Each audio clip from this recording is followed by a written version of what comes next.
sa ating pagtanggap, pakinggan natin si Akia Janine Claire G. Hernandez, may mataas na karangalan.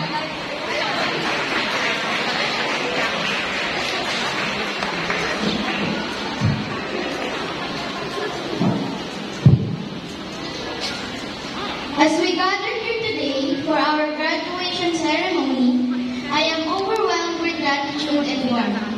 It is a privilege to welcome you all as we celebrate this significant moment in our lives. To our district supervisor, Mama Ilani Eladan, to our principal core, Dr. Lorenza Hazel P. Ruiz, to our dearest teachers, to our honored guests, proud parents, and fellow graduates, good morning. Ngayong araw, isa na namang kasaysayan ang unti-unting mabubuksan kasabay ng pagtatapos ng taong panuruang 2023-2024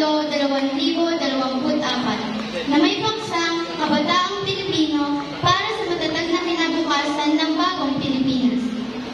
My dear fellow graduates, ito ang panahon ng ating tagumpay. Matapos sa mga taon ng pagsisikap at pagharap sa mga hamon ng pag-aaral, mga pagsusulit, mga proyekto, at iba't ibang gawain pang-paaralan. Sa bawat araw na tayo nagpapatuloy ng ating paglalakbay, hindi lamang upang makamit ang mataas na marka, kundi upang mapalawak ang ating kaalaman at lumago bilang mga individual. Kung kaya't narito na tayo sa ating pagtatapos na elementarya. Ang pagtatapos na hindi lamang pagtatapos ng isang yugto, kundi simula rin ng bagong paglalakbay. Mga minamahal naming magulang, maraming salamat po sa walang sawang pagmamahal at suporta. Kayo ang aming gabay at tagapagbigay ng inspirasyon. Sa kabila ng inyong pagod at sakripisyo, ay lagi kayong nandiyan upang kami suportahan.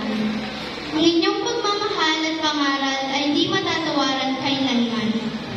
Hindi rin natin malilimutan ng ating mga guro na naging gabay at inspirasyon. Sila ang nagbigay sa atin ng kaalaman at kasanayan na magiging pundasyon sa ating tagumpay. Sila ang humungkog sa atin bilang mga mahusay na mag-aaral. Sa mga kapwa ko magsisipagtapos, lalo higit sa ating mga naging kaibigan, salamat sa mga laala at sandali nagkasama tayo sa paaralan. Ang mga tawanan, tampuhan, pagsubok at tagumpay na ating pinagdaanan ay mananatili sa ating alaala habang buhay. Tayo ay nagpatibay ng mga samahang hindi malilimutan. Maghiwalay man tayo sa ngayon, alam kong sabay-sabay natin mararating na mataas na antas ng karunungan. Tandaan natin na sa bawat hamon ay ang determinasyon ang susi sa tagumpay. Patuloy tayong mangarap, magsumikap, at magbigay inspirasyon sa iba. I finally offer my thank you to God Almighty for showering blessings all through the years.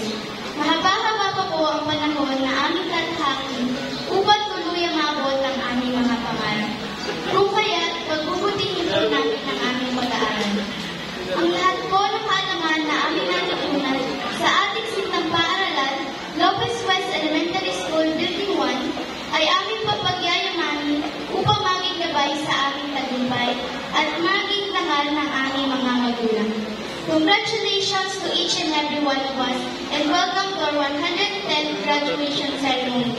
We did it. Thank you very much.